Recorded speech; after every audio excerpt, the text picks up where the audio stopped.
కాంగ్రెస్ నుంచి దానం నాగేందర్ ప్రస్తుతం ఆయన కాంగ్రెస్ లో ఉన్న విషయం తెలిసింది. బీఆర్ఎస్ పార్టీ నుంచి కాంగ్రెస్ లో చేరిపోయారు. అయితే ఆయన మరోసారి బీఆర్ఎస్ పార్టీని ఉద్దేశిస్తూ పొగుడుతూ సంచలన వ్యాఖ్యలు చేశారు.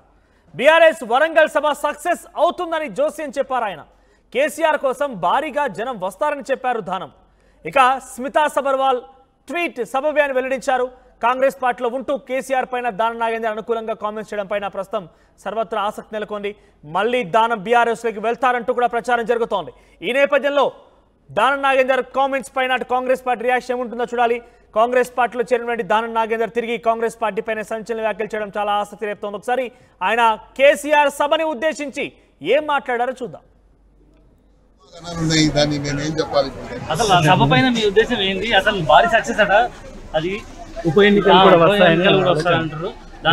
కేసీఆర్ గారిని చూడాలని ప్రజలు చాలా మంది ఎప్పటి నుంచో నిరీక్షణ జరుగుతుంది కాబట్టి ఆయన ఈ పెద్ద సభకు వస్తుంది కాబట్టి నేను కూడా అనుకుంటాను ఆయనను చూడడానికి పెద్ద సంఖ్యలో వస్తారని నేను కూడా